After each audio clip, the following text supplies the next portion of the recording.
بسم الله الرحمن الرحيم إذا هانتين بداوضيال ميل كستود naga daawanaysaan daafaha dunida waxaad ku soo dhawaataan wararkii telefishanka qaranka Jamhuuriyadda Soomaaliland habeennimadan caawana warku waxa idin la socodsiin doona anigoo Jamaal Axmed Naasira qodobada ugu doorka roole warkeena caawana waxa kamida madaxweynaha Jamhuuriyadda Soomaaliland mudane Axmed Maxamed Maxamuud Siilaanyo ayaa ka qayb galay dufcadii afraad ee ka qalin jabisa jaamacadda Timacade komishanka doorashooyinka qaranka Jamhuuriyadda Soomaaliland ayaa ka waramay wajigii hore ee diiwaan gelinta codbixiyayaasha garaadka guud ee gobolada Sool Haysimo iyo Buuhoodle ayaa taageeray wada hadallada u socda xukuumadda Soomaaliland iyo Khaatumo wasiir ku-xigeenka maamulka gobolada iyo degmooyinka ee wasaaradda arrimaha gudaha ayaa jawaab ka bixiyay hadallo ka soo yeedhay gudoomiyaha xisbiga wadani intaasi daawadayaal waa qodobadii ugu doorka roona warkeena caawa haatana waxaad ku soo dhawaataan isagii oo fidsan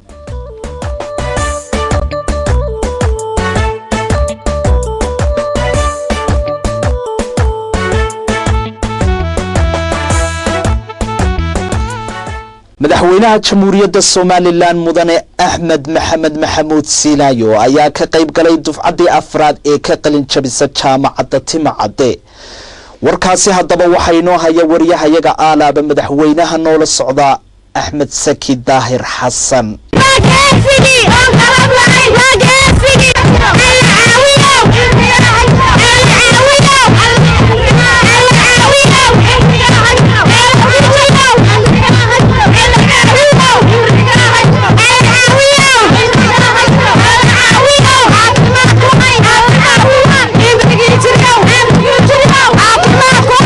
madaxweynaha Jamhuuriyadda Soomaaliland mudane Axmed Maxamed Maxamuud Siilaanyo ayaa si mugaya miisaale oo aan loo kala hadhin loogu soo dhaweeyay deegaanka Caabudle ilaa magaalada Gabeeley waxaana kaga horyimay halkaasi madaxweynaha Soomaaliland iyo wafdigiisa maamulka heer gobol iyo degmo ee gobolka Gabeeley salaadiin cuqaal waxgarad haween dhalinyaro aqoonyaha iyo dadweyne kale oo aad u tiro badan kuwaasoo madaxweynaha Soomaaliland ku qaabilay calanka qaranka Soomaaliland uu leeyahay sacab iyo caleemo qoyan waxaanay ku soo dhaweeyeen erey suugaaneed ka turjumayay taageerida ay u hayaan xukuumadda talada dalka haysa iyo xisbigeeda kulmiye ee ay ka dhalatay waxaanay ka markhaati kacayeen shacabkaasi in madaxweyne Axmed Maxamed Siilaanyo uu yahay madaxweyne waxqabadka iyo horumarka ee qaranka Soomaaliland ee taabagalay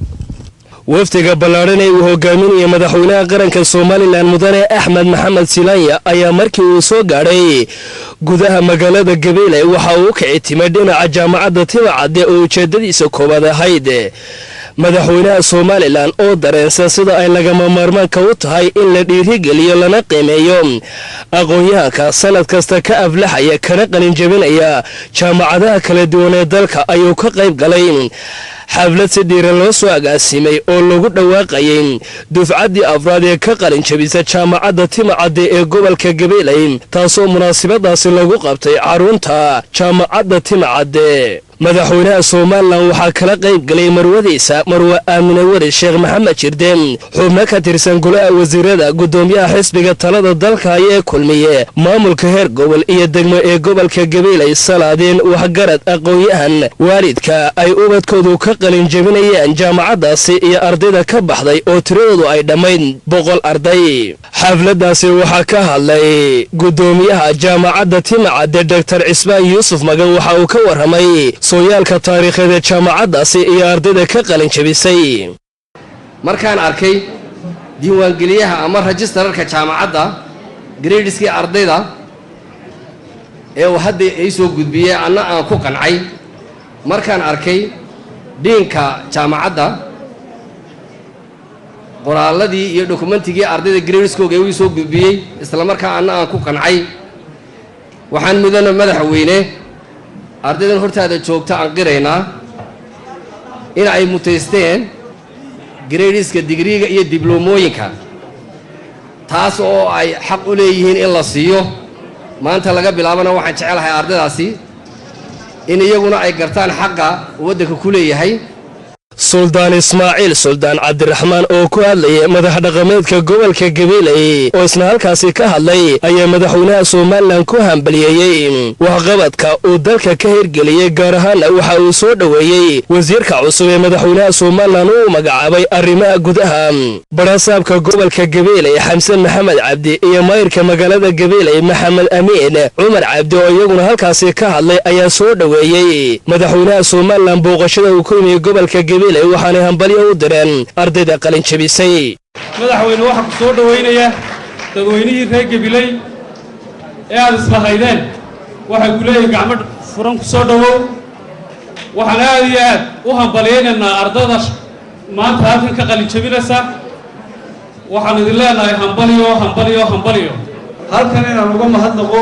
madaxweynaha jamhuuriyadda somalilan mudane axmed maxamed xamuud siilaayo oo inagala soo qayb galay xafladda qalin jabinta jaamacadda timacadde duxaddii afraad wakhtigiisa ina soo siiyey aad baan ugu mahadnaqaynaa anigoo ku hadlaya afka dadweynaha reer gabiley aan odayga u ahay marka hore ardayda waxaan kula dardaarmayaa oo horta aan ilaahay uga baryayaa aqoonta ay barteen inay noqoto mid tii ay dalkooda dadkooda iyo diintoodaba ku anfici lahaayeen inuu ilaahay ka dhigo wasiirada wasaaradaha arrimaha gudaha iyo warshadaha oo iyaguna halkaasi ka hadlay ayaa hadalladoodii waxaa ka mid ahaa in waxqabad muuqda oo taariikhda galay madaxweynaha jamhuuriyadda somalilan uu dalka ka hirgeliyo hadday noqoto mushaharka shaqaalaha la kordhiyey hadday noqoto darajo bixinta hadday noqoto dhismaha waddooyinka qaranka iyo madaarada hadday noqoto daryeelka caafimaadka haddii ay noqoto doorka barasaabku wuxuu sheegay doorka dhallinyarada la siiyey waxa xusid mudan madaxweynaha jamhuuriyadda somalilan inuu tiradii ugu badnayd ee hablaha qaaliga ee somalilan uu shaqo siiyey ama digreedo madaxweyne uu ku magacaabay waxaan ugu baaqayaa bulshooyinka bariga inay yimaadaan oo soo booqdaan oo ay aragnimo ka korsadaan bulshooyinka galbeedka iyo deegaanada tan horumarka ballaaran gaadhay waxaan u hambalyaynayaa ardada qalin jabinaysa iyo waalidiintooda waxaan u hambalyaynayaa dhammaan bulshada reer gabiley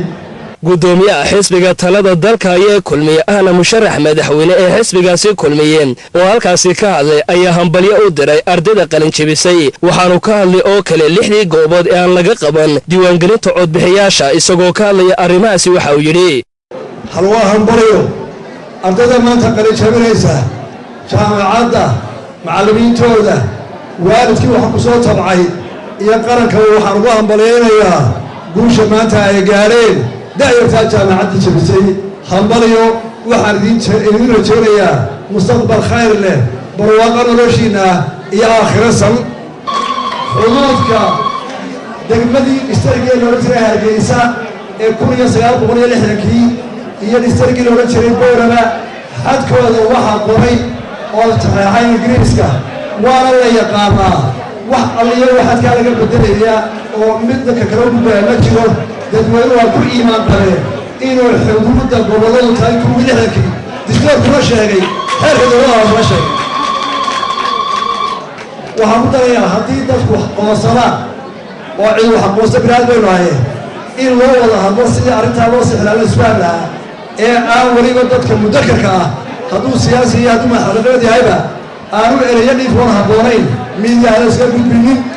wasiirka wasaaradda waxbarashada iyo tacliinta sare ee somalilan oo isaguna halkaasi ka hadlay ayaa waxa uu ka warramay qiimaha ay waxbarashadu leedahay waxaana uu sheegay in la tayayn doono hoosna loo eegi doono waxbarashada dalka gaar ahaan jaamacadaha kala duwan ee dalka ka jira muddooyinka dambe sidaynu la wada soconno jaamacadaheennu way badanayaan laakiin waxay noqon doonaan in ay ku kala baxaan xagga tayada kolkaa tii tayada iyo waxqabad fiican la timaada unbaa xaasilka hadhi doonta way isreereebi doonaan waxaan rajaynaynaa in jaamacadda timacadde ay noqon doonto jaamacadaha ku soo hadhi doona ee iyagu aan ka bixin khadka kuwo badan baa ka bixi doona walaalayaal waxaan inoo rajaynayaa dhammaanteenba guul iyo horumar aynu rajaynaynaa inamadan maanta halkan aynu u dabaaldegaynana waxaan leenahay hambaliyo hambaliyo hambaliyo hambaliyo madaxweynaha qaranka Soomaaliland mudane Axmed Maxamed Maxamuud Silaaye oo munaasabadaasi ka hadlay ayaa ardayda qalin jabisay ku dhiirigeliyay in aqoontooda ay sii wataan waxana ugu qabtaan dalkooda hooyo aad iyo aad bay farxad weyn ugu tahay maanta inaan ka soo qayb galo xafladda weyn ee qiimaha iyo qaayaha leh ee lagu dabaaldegayo qalin jabintii ardayda ka soo baxday jaamacadda Timcadde waa taariikh weyn weeye waa maalin xusuus mudan waa maalin qiimo leh ilaahay waxaan ka baryaa in arday halka qalin jabisay macallimiintooda iyo kulligoodba wax wanaagsan iyo khayr ilaahay ay la kulmaan ayna looga rajeynayaa sida khayr ilaahay waafajiyo farxad weyn bay tahay inaan xafladda ka soo qayb galo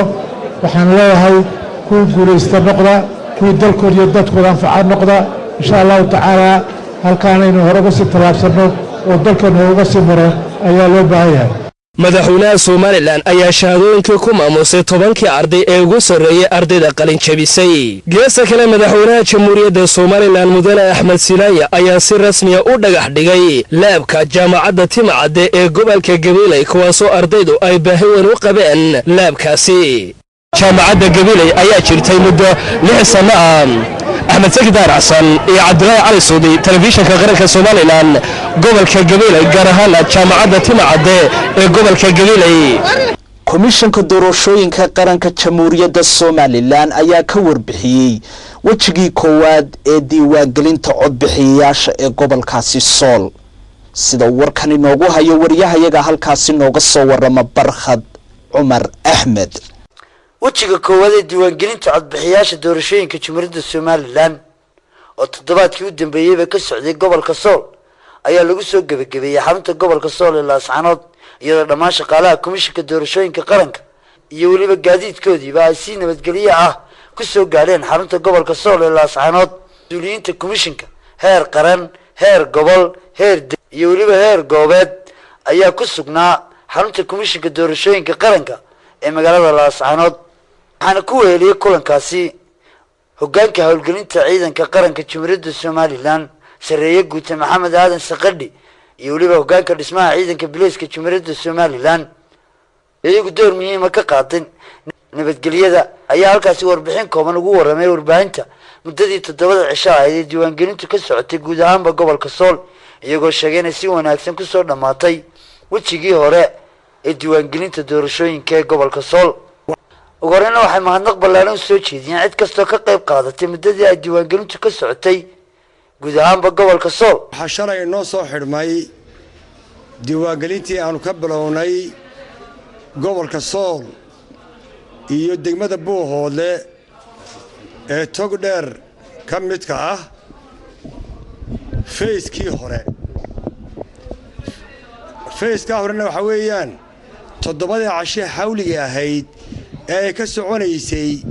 magaalo madaxda Laascaanood wixii dibadda ka ahaa si nabadgelyo ah ayay shalay lixdii noogu soo xidhmeen qalabkii iyo shaqaalihii iyo agabkii iyo gaadiidkii dhammaan si nabadgelyo ah ayaa waxna xalay noogu yimaadeen intii kalena imanka aragtaano halkan qalabkii lagu baagareeyay walina ay u socotaa muddada bisha ahayd ee hadda aanu joognay shaqo wanaagsan ayayna la qabteen soo dhaweyn leh kalgacal leh iyo diiwaangelintii aan wadnay oo si wanaagsan oo mug leh ay uga qayb qaateen waxay ahayd 175 goobood oo si toos ah ay u tageen sanaaduuqdii si toosana hadda u soo noqonayaan oo saxaafaddu aad markhaati ka tihiin in gaadiidkii socdo oo agabkii iyo qalabkii soo celiyay iyo shaqaalihiiba farxad iyo reereynoo ah iyada oo si nabadgelyo leh u soo dhammaatay baanu maanta aad ugu faraxsannahay waxaan isku keenay waxa weeye inaan idiin sheegno in fayskii hore ee koobaad ee gobolka Sool diiwaangelintiisii oo isku dhammi ay nabad ku soo dhammaatay sanaaduuqdiina soo wada xerootay si habsameyn u soo socotay waxaana mahadda inteeda badan leh ciidanka nabadgelyada ee hareeraha naga taagan waa kaa jarankii dhinacaygan taagan waa kaa korneelkii dhinaca kala taagan ee sida fiican u soo galbiyey nabadgelyada u sugay ammaanka sugay raynraynta mas'uul ka noqday wax waliba amni bay ku xidhan yihiin laascaanood iyo gobolkana aad bay u camirtay diiwaangelintu dadkuna waxaan u mahadnaqaynaa oon aad ugu mahadnaqaynaa inay gobolladii kale ka wada wanaagsan yihiin shacbi ahaan muxtarimiin yihiin odayaasha haweenka dhallinyarada intuba mahadsan yihiin waa barkad cumar axmed warbaahinta qaranka jumhuuriyadda somalilan laascaanood garaadka guud ee gobolada sool xaysimo iyo buuhoodle ayaa taageeray wadahadallada u socda xukuumadda somalilan iyo khaatumo warkani waxaa noo haya oo noo eegaya wariye jaamac bowd cadde wafdi ballaaran oo ka socda golaha sulaadiinta somalilan ayaa gaaray deegaanka saaxdheer ee koonfurta gobolka sool waxaana halkaasi ay ugu tageen islamarkaasina si weyn ugu soo dhoweeyey garaadka guud ee deegaamada gobolada sool sanaag iyo buuhoodle garaad jaamac garaad cali garaad jaamac ujeedada tagitaanka sulaadiinta ee deegaanka saaxdheer ayaa ahayd sidii loo sii ambaqaadi lahaa loona xoojin lahaa wadahadallada dhanka nabadda ee u dhexeeya xukuumadda somalilan iyo kooxda khaatumo waxaana ugu dambeyntii wafdigan la dejiyey guriga garaadka guud ee deegaamadaasi garaad jaamac garaad cali garaad jaamac waxaana halkaasi ay ku yeesheen shir ballaaran oo ay albaabadu u xidhnaayeen markii shirkaasi laga soo baxay ayaa waxaa garaad jaamac garaad cali garaad jaamac iyo sulaadiintan ay ka mid ahaayeen suldaan siciid yuusuf xaaji ducaale suldaan maxamuud guuleed mire iyo suldaan maxamuud xaaji xuseen waxay saxaafadda u soo bandhigeen waxyaabihii ay shirkooda kaga wada hadleen iyagoo tilmaameen in la isla qaatay sidii loo sii xoojin lahaa in la xoojiyo wadahadallada dhanka nabadda ee u socda kooxda khaatumo iyo xukuumadda jamhuuriyadda somalilan shirka jaraa'id goobtan aanu ku qabanayno waa hoolka shirarka ee garaad jaamac garaad cali garaad jaamac sida salaadiintii ugu horreysay sheegtay martiqaadka aanu ka helay garaadka ayaanu ku nimi si nabadgelyo ah oo qurux badan oo diiran ayaanu loogu soo dhoweeyey ilaa xalayna waanu joognay shirarka iyagii iyo arrimihii aanu socnayna meel fiican oo aada u qiimo badan ayaanu dhignay waxaan leeyahay ummadda la daawanaysa ee arrimahanu khuseeya haddii ay jirtay kala qoqobnaan iyo kala maqnaansho madax dhaqameedka degaanka jiiraanka isxiga way dhammaatay markii aanu isu tagnay garadku aanu muddo kala maqnayn waxyaabo badan baan oo danaha labada qoysee aanu gaar ahaan ka soo jeedno iyo danaha mandiqada guud ahaanba baanu ka wada hadalay lana xoojiyo si ay si fiican agaha isugu taagto waan isla garanay wax kasta oo sabab noqon kara nabadgelyadu inay xumaato iyo taguudba inaanu hal meel uga soo wada jeesano waxaanu kale oo isla qaadanay inay aad iyo aad u mudan tahay in la soo dhoweeyo oo la taageero nabadda iyo heshiiska iyo wada hadallada u bilaabtay somalilan iyo khaatumo labada dhinac inaanu soo dhoweyno wax badan oo wanaagsan na runtii aanu isla gaadhnay muddo dooraanu kala maqnayn garaadka waxaanaanu xalayto runtii isugu nimi si farxad iyo rayrayn iyo soo dhoweynba ah qodobadaanu kolley dee ka wada hadalaynaa waa laba qodob oo nabadgelyada iyo shirka socda labada dhinac in la taageero uun ku salaysan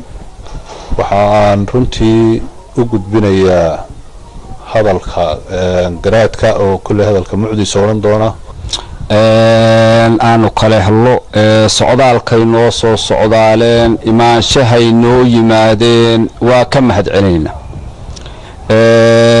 sidaa salaadiintu sheegtay wada hadallo aanu lahayn kadib anaa casuumadan saaxdheera u fidiyey ay iga ajiibeen aanu isugu nimid danaha la tilmaamayna aanu kaga wada hadlayn ilaahay noo suuro geliyey yaa mahaddaa leh eebba ka sokowna salaadiinta ajiibtay ee noo timid baanu khayr iyo wanaag eebba u weydiinaynaa waxaanu isla garannay sida salaadiintu sheegeen annagu maadaamaanu madax dhaqameed nahay inaanu nabadgelyada ka wada shaqayno oo iska kaashano qodobka labaad isla arrinta nabadgelyaduun hoos imaanaya annaguna aanu garbaha ugu nahay dhinacyada waxa weeye wada hadalka u bilaabmay maamulka khaatumo iyo somalilan in aanu marka hore dhiiri gelinayno in aanu taageerayno insha allahu tacaala arrintaa waa isla qaadanay waanu isla dhaabadaynay waanu ka ballannay insha allahu tacaala waana lagu wada shaqayn doonaa jaamac boodacade TV-ga qaranka Somaliland deegaanka Saaxdheer koonfurta gobolka Sool wasiir ku-xigeenka maamulka gobolada iyo degmooyinka ee wasaaradda arrimaha gudaha Jamhuuriyadda Somaliland ayaa jawaab ka bixiyay hadallo ka soo yeedhay gudoomiyaha xisbiga wadani sidoo warkani noogu eegayo wariye Xasan Ismaaciil Xasan Shaah wasiir ku-xigeenka maamulka gobolada iyo degmooyinka ee wasaaradda arrimaha gudaha Somaliland Jaamac Cabdilaahi Biin ayaa shir jaraa'id oo ku qabtay xarunta wasaaradda arrimaha gudaha waxa uu jawaab kaga bixiyay hadal ka soo yeedhay gudoomiyaha xisbiga wadani mudane Cabdiraxmaan Maxamed Cabdilaahi Cirro kaasi oo ku tilmaamay mid baalmarsan sharciga heshiiskii wax ka qabashada diiwaangelinta goobaha 6 goobood oo uu hore isagu kamid ahaa mas'uuliyiintii go'aanka uga qaadatay waxaanu xusay in uu mas'uulkaasi ku ay wax sharcigi heshiiskaasi baalmarsan wasiir ku-xigeenka maamulka gobolada iyo degmooyinka ee wasaaradda arrimaha gudaha oo arintaasi ka hadlayana waxa uu yiri amnigu waa halbowlaha dalka iyo nolosha ummadda weeyaan waxaan idaacadda ka dhageysanayay oo warbaahinta la mariyay in xisbiga wadani ay had iyo goor hadal hay isu leeyihiin wax kastoo la wada galo oo lagu ixtiraamo shaqadii lagu ixtiraamo ee ay go'aanka ka gaadhaanba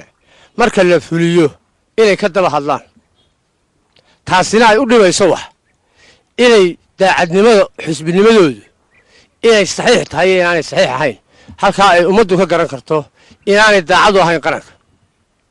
qaranku amniga kuma iyo axsaabtu amniga kuma ciyaaraan laakiin siyaasaddu waxa weeye wax kordhi iyo waxaasaan kordhin doonaa iyo waxbaan qaban doonaa laakiin maaha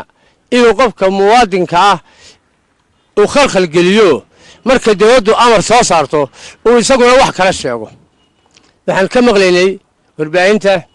oo la dhageystay axsaabtii dalkan future-kooda doonaysay xisbi ka mid ah oo wadani inay yidhaahdeen annagu waxba kama ogin go'aankaa 6 tuulooyinka harsanaa ee komishanka goboladan ka tirsanaa galbeedka ee iminka la doonayo in la dhigo diiwaangelintii inuu gudoomiyahooda ka hadloo yidhi waxba kama ogin go'aan isla qaadanina ma jiro go'aankan isla qaadanina kala xadeyn buu ahaa halkan ka cadeynaya February ayaa madaxweyne ku-xigeenka uu shiru ka ahaa gudoomiye la isugu yimi 3 xisbi waxa la go'aansaday inay diiwaangelin ka dhacdo si khasab uga dhacdo oo aan la xaqooda la waasin muwaadinimo ayay 3 xisbi sila garteen waxa lagu daray in xadeyntoodiina loo xilsaaro arrimaha gudaha xadeentuna keligood ma ahayn xadeenta loo xilsaaray arrimaha gudaha tuulooyinkan 6 tuulo qudhameen dalka dhan baa waxa lagu dadaalay oo ay dadweynihii halkaa joogay aad iyo aad u ashkatoodeen inay helaan oo salaadiin ka hadasho yidhaahdeen waa inay doorashadu waa inay diiwaangelintu ka dhacdaa degmooyinka tuulooyinka galbeedka tii waxaa go'aan dambe la isugu yimi haddana in la suuro geliyo shaqo waxaa saame waa jiraan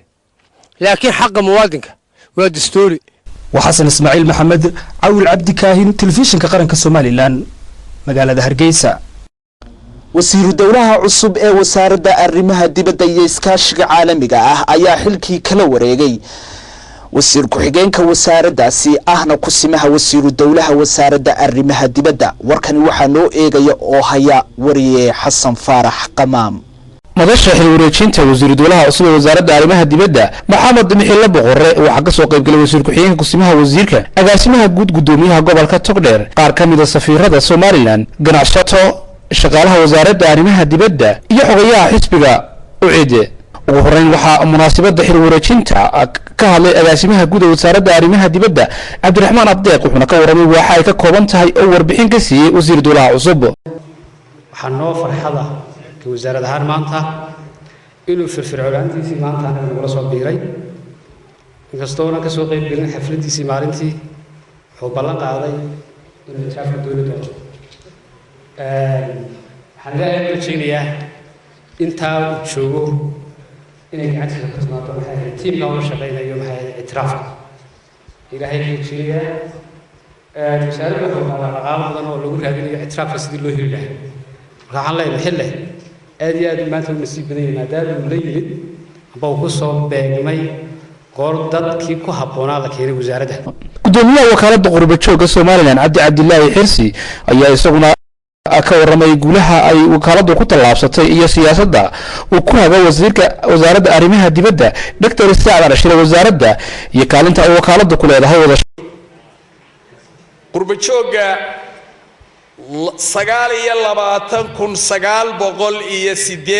29,986 ayaa yimi sanadkan saddexdii bilood ee xagaag. hadda eeg sanadkii horena waxa yimi wasiir waxa yimi 19,960 muddadii aanu soo wareegnay ee soo marnay 9 dal oo Yuruba. safiirka South Sudan ee Somaliland Mr. Oman ayaa isaguna ku hadlay afka safiirada Somaliland wuxuuna hadallo soo dhaweyn oo madasha ka sheegay ka tilmaamay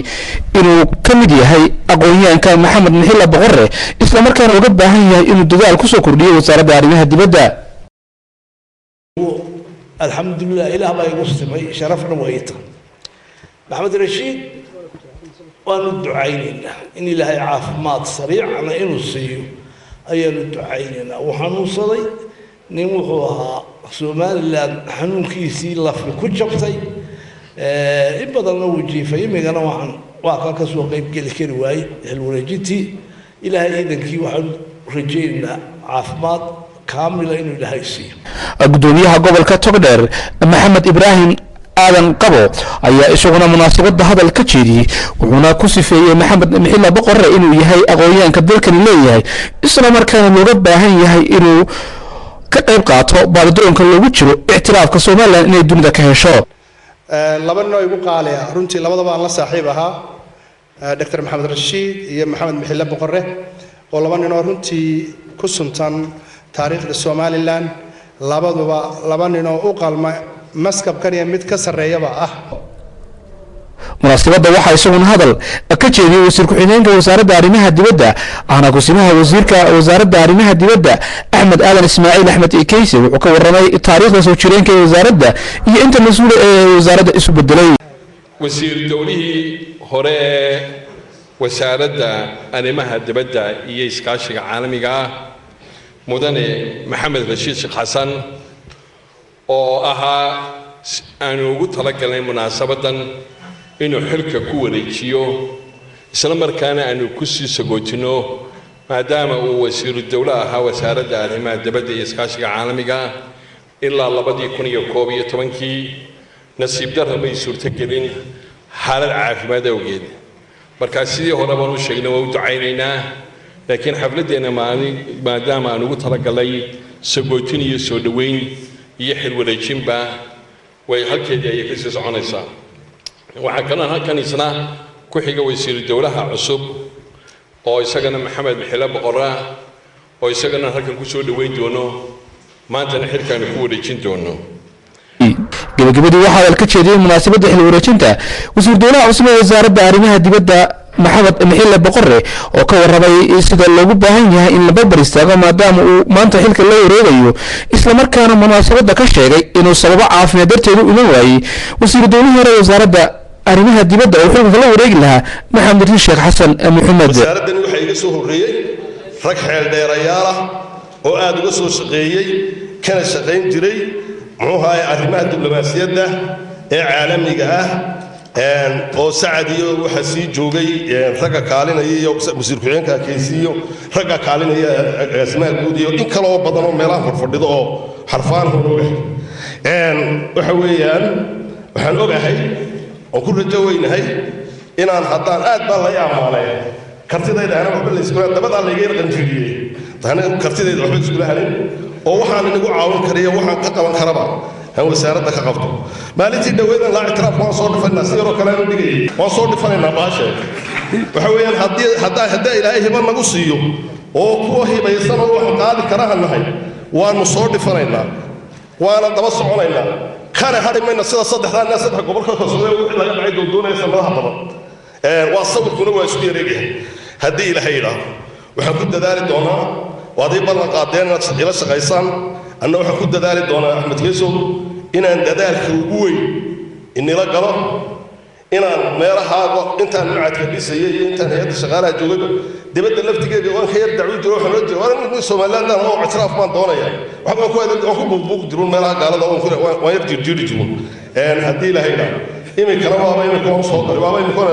dowladda hoose caasimadda jamhuuriyadda Soomaaliland ee Hargeysa ayaa ku guuleysatay tijaabinta warshad isku walaaqi doonta jayga iyo waliba daamurka warshadaas oo ka qayb qaadan doonta dhismaha wadooyinka warkani haddaba waxaa noo haya wariyahayaga aalaaba nooga warama arrimaha dowladda hoose Cabdiqaadir Cabdilaahi Nuur Almis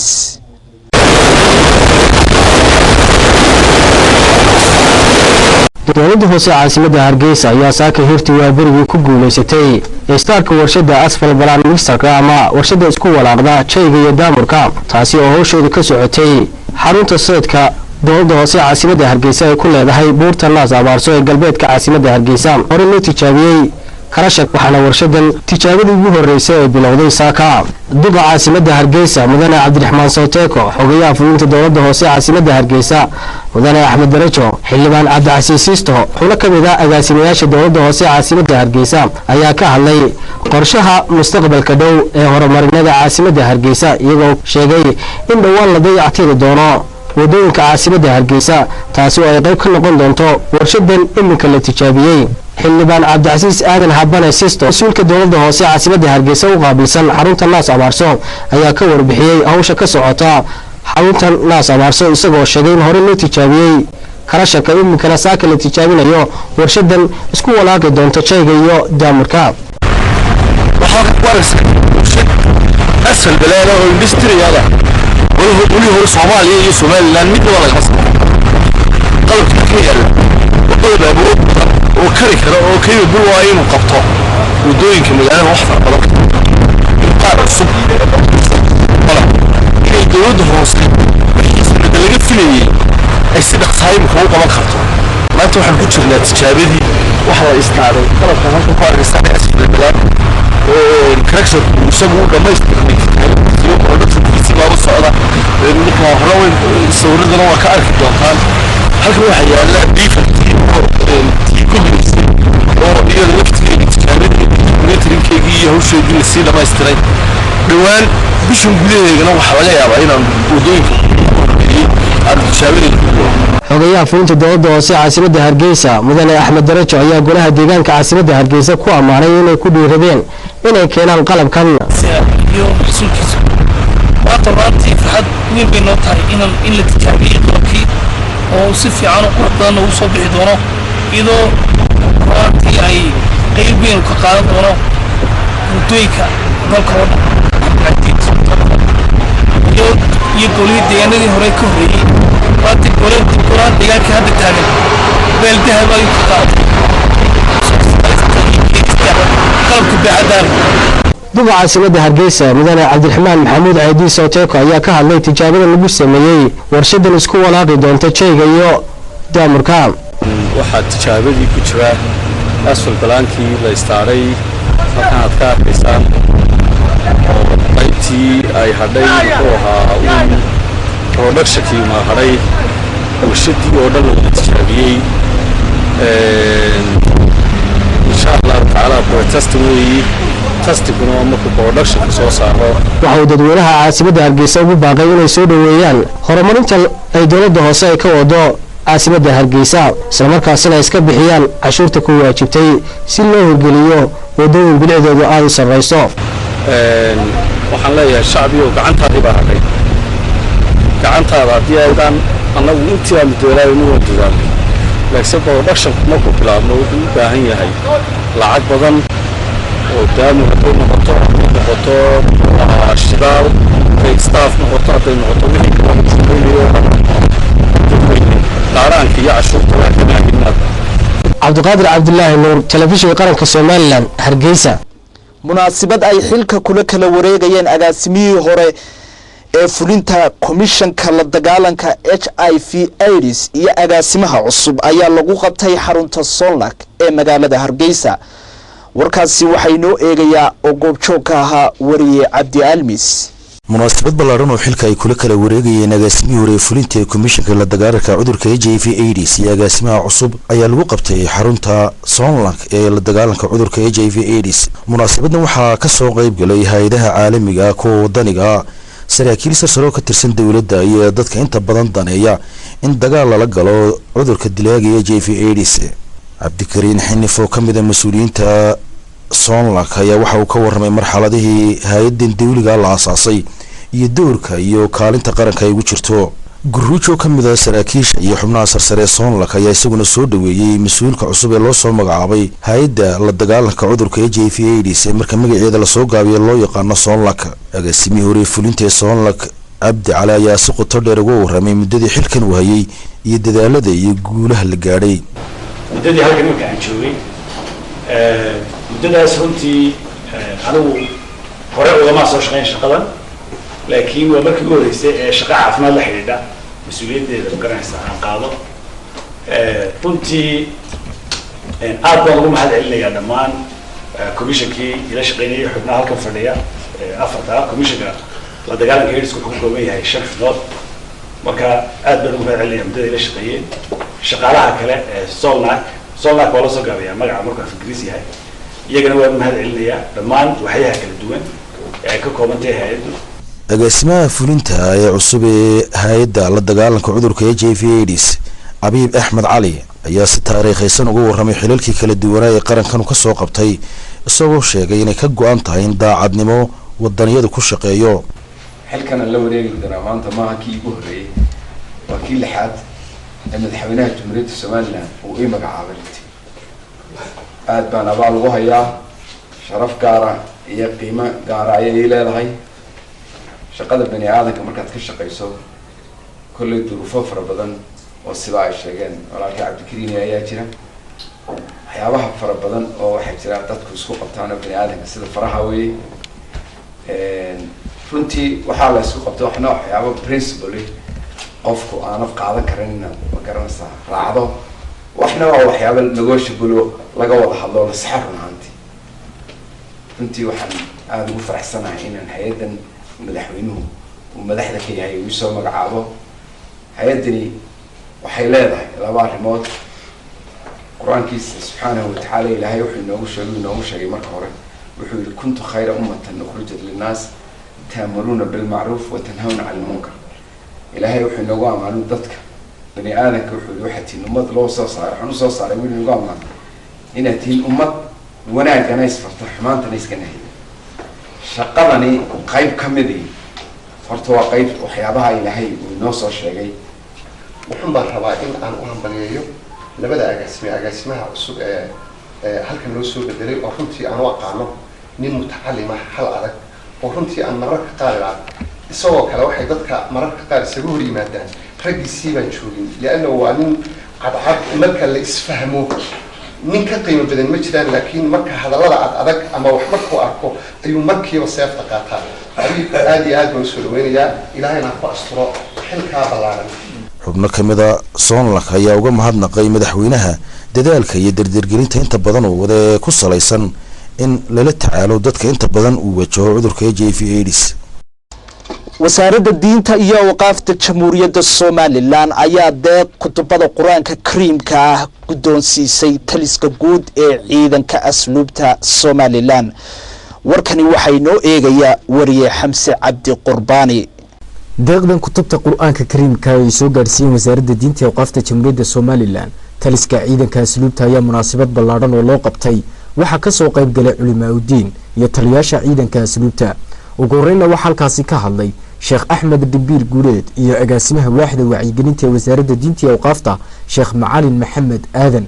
waxaana ay ka warameen faa'iidada uu leeyahay kitaabka quraanka kariimka. waxaan argay adwiyaadu ma naqliya saraakiisha ka tirsan ciidamada asluubta ka tirsan oo halkan fadhida iyo dhammaantood ciidamada asluubta waxaan ugu sidnaa oo keenay maanta waxa la isu keenay wixii ugu weynaa oo ah quraanka munazalka iyo maanta hadii uu keenay daadkiin saraakiisha ciidamada asluubta waxa weeye quraanka munazalkii waxa weeye waa diinteeni weeye diinteena oo dhan waxa ku dhantahay kitaab quraan ku dhantahay waxa weeye ku hadiyadii ilaahay bixiyo in nabiga u soo dhiibo in nabiga umadiisa u gaarsiiyo waa hadiyadii ugu weyn taasaan maanta idinka idiin sidnaa hadaatiin madaxda adeelay ciidamada asluubta sidaa uu sheegay waxaan filayaa maadaama dad islaam aynu nahay ku barbaaray ku dhashay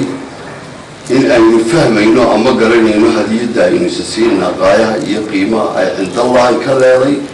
iyo cinda rasuulillahi sallallahu calayhi wasallam iyo cindana agteennaba sharafta iyo qaayaha iyo qiimaha ay ka leedahay ajarka inoogu socda waxa weeye waa camal wanaagsan sidaas sheekhu sheegay markuu nala soo socodsiiyey hoggaanka ka mida saraakiisha ciidanka asluubta maxamed maxamuud eenu naga soo codsaday markii aanu aragnay codsigiisii aragnayna inay arrintaasi munaasib tahay ayaa waxay wasaaraddu go-aansatay in saaka kutubtan laydiin keeno laydin guddoonsiiyo. gabagabadii waxaa deeqdaasi kutubta ay musxafka quraanka kariimka ka guddoomiyey taliyaasha ciidanka asluubta iyagoo uga mahad celiyey wasaaradda diinta iyo awqaafta dadaalka iyo horumarinta ay ugu jirto howlaha shaqo ee wasaaraddaasi qabato. hawayaan runtii waxaan aad iyo aad yani farxadi ah oo aad aan ugu faraxsanahay yani xiriirka intan waxay wasaaradda diinta iyo awqaafta intan la xiriiray si dhaqso ah igu soo jawaabtay runtii codsigii aan ka codsanay kutubta quraanka ah sidaan maartay yani runtii waxa weeyaan kutubtu quraanka waxa weeyaan xabsiyada waxay ka tahay wax weyn ba ka tahay iyo meel walba oo waxay la deestaan joogaba waxaana weeyaan runtii eeraabta ugu horeysay ku yani maanta halka ay maanta ku qaadanayaan kutubta kolkay quraanka bartaan yani dadka ugu wanaagsan way noqonayaan maxay xabsiyadu dadka ku jira waxaan leenahay allah inaga jisaysiiyo allah inaga jisaysiiyo deeq la bixiyo deeqdii ugu wanaagsan allah inaga jisaysiiyo aanana ilaahay kuwa ku caawal fala allah naga dhigo. waa Xamse Qurbaani telefishinka qaranka Somaliland Hargeysa. wararka naga soo gaadhaya gobolada iyo degmooyinka dalkana waxaa ku jira aqoon-yahanka iyo waxgaradka gobolka Buuhoodle ayaa u soo jeediyay dadweynaha ku dhaqan gobolkaasi inay ka faa'iideystaan qaybta dambe ee diiwaangelinta codbixiyayaasha Somaliland. hadaladoodina waxaa ka mid ahaa diiwaangelinta in laga faa'iideysto oo dadka deegaamada ku dhow day Buuhoodle tahay day xaaranka tahay tuulooyinka dhamaantood waxaan rabnaa inay chance-kan maanta u yimid ee xaq u leeyihiin inay qaataan dadkuna waa nabad arladu waa dhex joognaa ummadii waa anaga dhex marayna wax mushkilada iyo wax dhibaato arlada kama jiraan saasaanu fariintaasaan faranaa waxa la qaadanaya waa kaarka madaniga iyo kii cod bixiya qof kasta oo reer Somaliland xaq buu u leeyahay kaarku waa ka kala saaraya qofka madaniga ah iyo kalaajiga qofna wuxuu xaq u leeyahay in la bariyo waa doqonnimo dadka waxaanu faraynaa oo kuwa ilgelinayna oo ku soo dhaweynayna inay waxay xaq u leeyihiin ay qaataan si ay u noqdaan muwaadiniin dhaba. waxaan ummadda u sheegayaa inay ka faa'iideystaan waqtiga ay haystaan ay qaataan kaarka codbixinta ee kii codaynta iyo kii dhalashadaba leh dadkuna inay walaalnimo iyo nabadgelyo taallaan sida inay ku ogaadaan aniga waxa layga xukumaa Buuhoodle hadaan ay tuulada Coodle Buuhoodle layga xukumaa waan soo dhaweynayaa reer Buuhoodle oo dhan. Assalaamu calaykum waraxmatullaahi wabarakaatuh. deegaankan waxaana dad wada dhashay dadka ku nool waa dad wada dhashay waa dad isdhalay waa dad isku mid ah waa dad aan meel kala tegin waxaanu idin sheegaynaa sida maanta aan u wada joogno in loo yimaado oo waddanku nabad yahay waan cidna wax loo sheeganayn dad isdhalay dad walaalaa dad muslima inaynu nahay aan kala maarmayn waxaan leenahay insha allahu tacaala sidoo kale inaad timaadaan idinkuna maaragtaa diiwaangelintaad qaadataan oo maaragtaa isdhexgalkii iyo waddooyinkii dariiqyadii iyo ganacsigii mid walba sidaynu ahaan jiray ay loo soo nooleeyo dhammaantay waxaanu idiin sheegaynaa fariin faraynaa dadka deegaankan ku nool in arlaanku nabad yahay wax dhibaato aana jirin wixii aan kaar qaadan in isdiiwaangelin in si dhaqso ah weli way socotaa inay uga faa'iidaystaan jaaniska oo ay qaataan oo ay kula soo baxaan codkooda oo ay ismuujiyaan dunida maanta waa siyaasad kala guura ka socota inay codkooda qaataan oo waxay xaqa u leeyihiin ay la soo baxaan oo hadhowto ay noqoto gobol waliya tuulo kasta iyo magaalo kasta wax ay ku faani karto sidaasaan idin farayn wasiir ku-xigeenka wasaaradda dhalinyarta iyo ciyaaraha ayaa ka qayb galay xafladda furitaanka sanad dugsiyeedka 2016-2017 ee dugsiga Horseed sida warkan inoogu hayo mar kale wariye Xamse Cabdi Qurbaani munaasabadan oo loo qabtay furitaanka sanad dugsiyeedka 2016-2017 ee dugsiyada Horseed Primary and KJ School ayaa madashaasi waxa ka soo qayb galay wasiir ku-xigeenka wasaaradda dhalinyarada iyo ciyaaraha culimada guddiga wanaag farista iyo xumaan reebista maamulka dugsigaasi arday waalidiin iyo marti sharaf kale ugu horreyn waxa halkaasi faahfaahin ka bixiyay maamulaha dugsiyada Horseed Muxyidiin Xasan Cali isagoo ka warramay muddadii uu jiray dugsigaasi iyo waxyaabihii uu qabsoomay waxa dugsigeenu Horseed la aasaasay qaybtiisa primary-ga waxa uu ka kooban yahay dugsiga qaybta primary-ga iyo qaybta college-ka waxa qaybta primary-ga la aasaasay 2011 muddo imika laga joogo 5 sano muddada inta la dugsigu waxa uu gaaray horumar aad u ballaaran waxaanu hadda dugsigu ka kooban yahay 3 qaybood oo ay ka mid tahay qaybtan aynu joogno imika aynu xafladda ku qabsanay ee ah dhismihii Daarul Quraan oo gelinka dambana lagu dhigto qaybtii xifdiga ee dhisma ee Daarul Quraan waxa ka mid ah iyaduna qaybta kale ee nagu soo korodhay ee cusub qayb 150ka ama dugsigii hore loo oran jiray Xawaadle labada qayboodba waxay ku soo kordheen dugsiga Horseed sanad dugsiyeedkan 2016 waxa sanadkan dugsiga ka baxay fasalkii 8aad ama dufcaddii 1aad ee ugu horeysay ee fasalka iskuulka ka baxda 8aad oo imtixaanka la gashay wasaaradda waxbarashada iyo tacliinta sare oo dhammaantood ay ku baaseen dhibco fiican manhajkeena dugsigu waa ka Somaliland ee wasaaradda waxbarashada oo ku baxaya afka Ingiriisiga iyadoo ardayda laga dhisayo dhinacyada diiniga iyo maadiga labadaba oo ardayda ku kabnay aqoonta diiniga isla markaana aanu ardayga ka dhisno dhinaca quraanka waxa iyaguna halkaasi ka hadlay Sheekh Maxamed Aadan iyo gudoomiyaha guddida wanaag farista iyo xumaan reebista ee degmada Ibraahim Koodbuur waxaana ay sheegeen in waxbarashadu ay tahay iftiin isla markaan lagaga baxayo jahliga noloshooda inta ugu badan aanu macallimo ku soo qaato qofba Ilaahay waxbuu ka arsaaqay labada farood ayaan anigu noloshooda inta badan ku soo qaato yani qorista dalkana waxbarashadiisa wax badan baan ka ogahay haddii ay tahay diinta oo anigu inta badan awood aan saaro iyo tan kale ee maadiga labadaba waxaan dareemayaa runtii marka la doonayo arday in la soo saaro waa inuu jiraa macallin waa inuu jiraa ardayna waalidna waa inuu jiraa wasiir ku-xigeenka wasaaradda dhalinyarada ee ciyaaraha isaguna halkaasi ka hadlay ayaa bogaadiyay ardayda wax ka barata dugsiyada Horseed kuna ammaanay maamulka sida fiican ay wax u baraan ardaydaasi hooyadu waa iskuul dhaweeyo hooyadu marka waxaan rajaynayaa dugsigan Horseed ee magaciisa uu ka muuqdo Horseed yani hal doornimo ay ka muuqato magaca loo bixiyay in ay ka muuqato insha Allah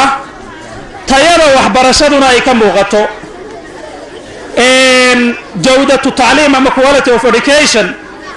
ayaa ugu muhiimsan waxba ma taro tirada farabadani quantity-gu waxba ma taro kamiyadu waxba farabadani waxba ma tarto kayfkaa muhiima meeshan jawdo ma leedahay tayo ma leedahay ardaygii aan geeyey muxuu ka bartay shalay wax muu qorayna wax ma qoray maxaa u kordhay ma la tartami karayaa dugsiyadii kale taas ayaa ka muhiimsan mar walba tiro fara badan gabagabadii waxaa halkaasi abaalmarino lagu guddoonsiiyey ardaydii kaalmaha hore ka gashay dugsiyada horseed iyo ardaydii akhlaaqiyaadka ku heshay abaalmarino waa xamse qurbaani telefishinka qaranka Soomaaliland Hargeysa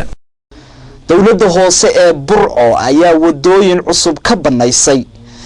xaafadaha magaalada Burco warkani waxaa noo soo diray wariyaasheega noogu sugan gobolka Togdheer gaar ahaan magaalada Burco dowladda hoose degmada Burco ayaa maanta qaaday olole ballaaran oo ay ku banaynayso wadooyin muddo aad u dheer xidhnaa kuwaas oo xanibayso socodka dadka iyo gaadiidka bay xaafadda October ee magaalada Burco ololahani ay dowladda hoose ku banaynaysay wadooyinkani xaniban ee ku yaala xaafadda October ayaa ugu horreyntiiba waxaa ka hadlay meeyarka degmada Burco Maxamed Muraad xogayaha fulinta dowladda hoose Cismaan Maxamed Sheekh iyo xildhibaano ka tirsan golaha deegaanka degmada Burco waxaana fariin adag u direen cid kasta oo degan meel wada waxaana ugu baaqeen si degdeg ah isaga guuraan si loo furo waxaan hadaladoodii ka mid ahaa sida tan halkan waxaan u joognaa inaan wada banayn ku sameeyno xaafadan Octoberta dambe ee xabaalaha aageeda son D2 xaafadaasi sidii wadanka loo yimid loo soo galay wada maarka aad iyo aad bay noogu baatay cabashadeedu dadku iyagaa noo yimi oo xafiiska noogu yimi oo dalbaday in wada loo sameeyo waxaan wadooyin ka saarnay dhulkii daaradihii la deganaa 40 sano iyo 50 sano ayaan saaka wadooyin ka saarnay iyadoo ay raali ku yihiin dadka degan waa kuwaana barbar taagan oo naga barbar hadlaya raaliday ku in wadooyin loo baneeyo maadaama ay arkeen wada la'aanta iyo dhibta ay leedahay halkan daarada iminka aan soo wadada ka baneynay taagan sidii loo degay waxaan u maanayaa taqriiban 40 sano in ka badan bay degeen bilicda magaalada Burco waa magaalo madaxdii labaad ee Jamhuuriyadda Soomaaliland haddii ay wadooyin weydo oo gaadiidku meel maro waayo oo biyo la'aanta xaafadaha iyo dadka ku qabsaday biyuhu meel ay soo maraan waayaan oo meydka meel lagala baxan waayo dhibaato ka weyn ma jirto waynu wada garanaynaa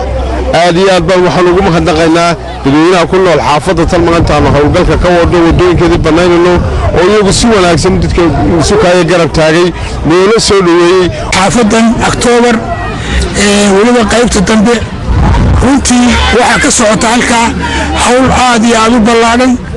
oo qiimo badan ololihii lagu banaynay wadooyinkii xidhnaa taas oo aan u kor u qaadayna bilicda magaalada shacabka reer Burco waxaanu leenahay qof walba ka sii diyaar garow ka furfuro wixii wada xiran waanu banaynaynaa dhankoodana dadka degan xaafadan ayaa si weyn u soo dhaweeyay ololahani waxaana hadaladoodii ka mid ahaa sida tan magacayga waxa la yiraahdaa Caasha Xasan Aadan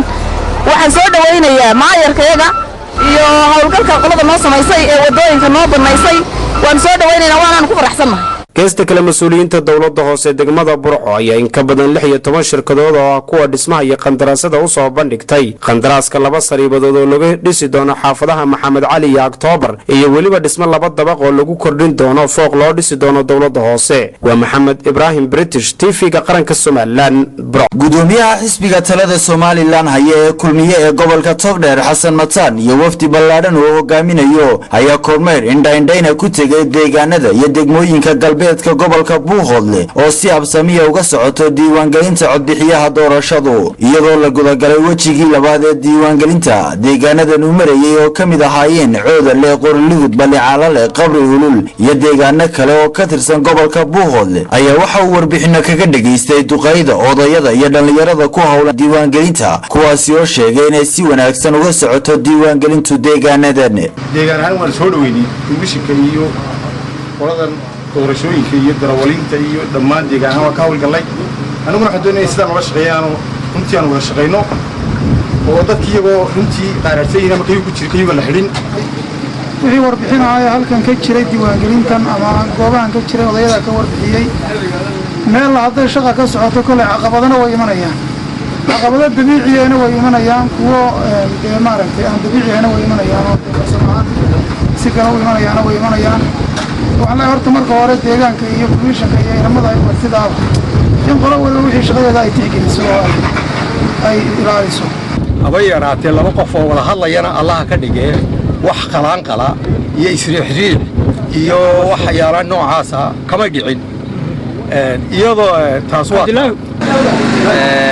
u hambalinayaa qolada diiwaangelinta komishinka iyo muraaqibiinta iyo gudoomiyaha xisbiga talada dalka haya ee kulmiye xasan mataan ayaa isaguna dhankiisa fariin waana iyo wax sheegba ku wargeliyey dadweynaha deegaanadan isagoo kula dardaarmay in muddada hadhay ay dadku ka faa'iidaystaan diiwaangelinta codbixiyaha anigoo ah gudoomiye xisbiga kulmiye gobolka Togdheer goobahan diiwaangelinta ka socoto waxaan joognaa imika magaalada Coodanle ilaa xilliga aanu nimi ee shaqaduna way socotay inaad si wacan u diiwaan gelisaan oo dadaashaan oo si daacad ah ugu shaqaysaan oo wax weeye qofku marka uu shaqaynayo howlahan oo kala haya qaranku uu shaqaynaya qarankana qof kasta xil baa ka saaran marka shaqadii qaranka inay dhalinyaradana gutaan baan aad ugu boorinayaa waana rajaynayaa inay gutaan odayaashana waxaan leeyahay idinkuna dhinaciina inaad ka dadaashaan oo dhalinyarada qudhiina waxa aad la qaban kartaan aad la qabataan idin qudhiina aad dhiiri gelisaan waa sax waxaan kaloo leeyahay deegaamadan waxaan ugu baaqayaa diiwaangelintu ka socoto ee ka tirsan gobolka Buuhoodle meel kasta yihiinba inay dadku isdiiwaan geliyaan inay diyaar garoobaan inay iyadoo waqtigii iminka uu kooban yahay oo intii si badnayd xilligii loogu talagalay diiwaangelinta majoritigeedu ay hadhay waxa uun hadhay sanaaduuqdii ahayd xaggaad ka codaynaysaabaa iyagu shaqadoodii ay harsan tahay marka waxaan leeyahay meeshay doonaan ha joogaan gobolka Togdheer oo dhan marka la yiraahdo ciddii aan isdiiwaan gelinin degmo kasta ha joogaan inay isdiiwaan geliyaan gobolka Buuhoodle ayaa waxa uu ka mid yahay goboladii ugu dambeeyay ee lagu soo xidhayay diiwaangelinta codbixiyaasha dalkan Jamhuuriyadda Somaliland waxaana la filayaa inay ka soo baxdo natiijo wanaagsan Cabsa Faarax Cabdilaahi TV-ga qaranka Somaliland Qorlugud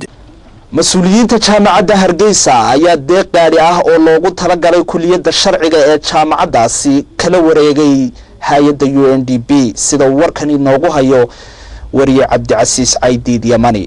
munaasabad kooban oo jaamacadda Hargeysa kula wareegayso gaarigan ay hay'adda UNDP ku deeqday kulliyadda sharciga ee jaamacadda Hargeysa oo ka qabsoontay xarunta jaamacadda waxa ka soo qayb galay maamulka jaamacadda Hargeysa iyo saraakiil ka socday hay'adda UNDP ee deeqdan gaariga wareejinayay ugu horeyntii gudoomiyaha jaamacadda Hargeysa Mudane Maxamuud Yuusuf Muuse oo halkaasi ka hadlay ayaa sheegay in gaarigani wax weyn ka tari doono baahiyaha jaamacadda Hargeysa gaar ahaan kulliyadda sharciga UNDP oo in badan la soo shaqeynaysay jaamacadda Hargeysa partnerna la iyo doctorka imka igu wareejiyay gaarigan kulli gaarigan wax badan ayuu ka tari doonaa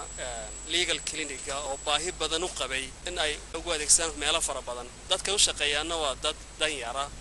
oo aan haysan access u haysanin inay maxkamadaha galaan marka dadka waxa jira in kulliyadan oo community outreach samaysa inay dad lawyer raaw fara badan u dirto dadka yar ee meelasha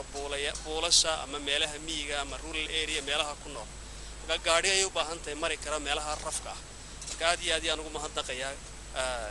UNDP thank you for this vehicle geestiisana halkaasi waxaa ka hadlay mas-uul ka socday hay'adda UNDP oo ka warramay xiriirka ay hay'adda UNDP la leedahay jaamacadda Hargeysa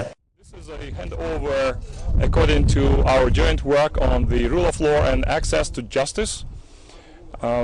We believe that this program is very important for Somaliland as it increases access to justice, especially for the vulnerable people who live in remote locations. gabagabadii mas-uulka ka socday hay'adda UNDP waxa gudoomiyaha jaamacadda Hargeysa ku wareejiyay furaha gaariga hay'adda UNDP ay ku deeqday kulliyadda sharciga ee jaamacadda Hargeysa oo noociisu yahay Land Cruiser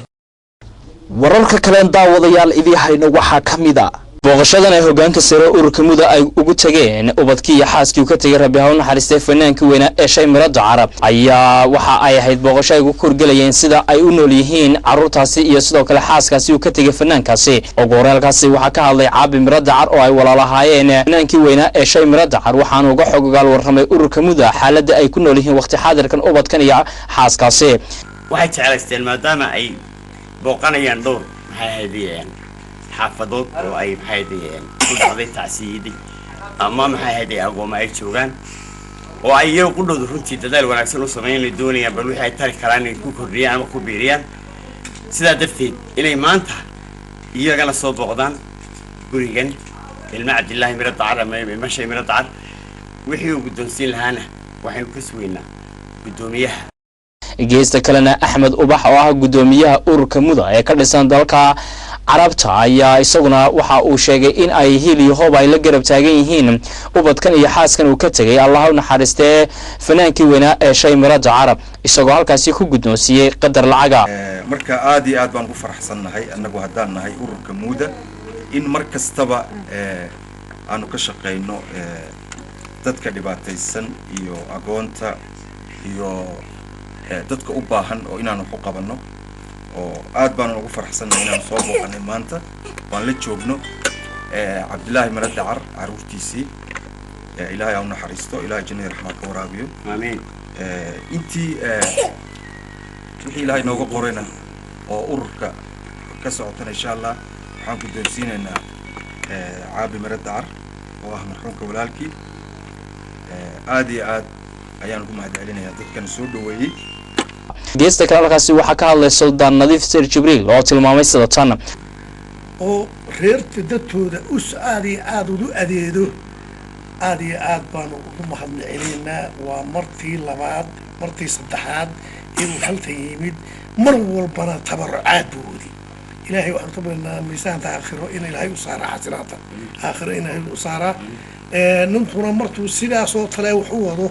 ee dadteedu jilicsan wax u teeno ee adoomahooda tixtiriyo ee cidda markaa xardu xidhan ee dildiladu xidhan tan furto ilaahay baa isna tar u qaadaya فنان عانا الله يرحمه الله نحرسته قلوبيسي وأحشي بلاد عر أنا يقدوني كحيونكي أنا يقدونيه أنا أقدوني كحيونكي waxaan halkaan ka salaamayna dhammaan ehelkeena oo dhan dhanka kalena hoggaanka ururka muda ay weheliyaan salaadiintan ayaa waxa ay booqdeen عاقل حيبي عود جامع oo kamid ah caaqilada gobolka Murudijeex gaar ahaan degmada 26 Juun si ahaan xaafada Daami oo uu caaqilkani ka soo jeeday isagoo markaasi uu caaqilkani uu xanuunsanayo xanuun ku dhacay oo ah faalig waxaanay u ballan qaadeen hoggaanka sare ururka inay tabantaabo iyo taakulaynba ay la garab taagan yihiin intaasi daawadayaal waxaan ku soo afmeerayaa war wixii dalka gudihiisa iyo dibaddiisaba naga soo gaadhay warkan iyo warar kale oo faahfaahsanba haddii allaha awoodda leh idmo waxaad ku daawan doontaan baahimaha iyaga dambe ee soo socda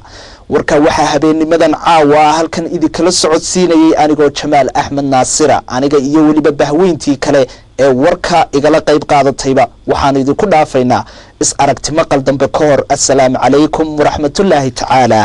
وبركات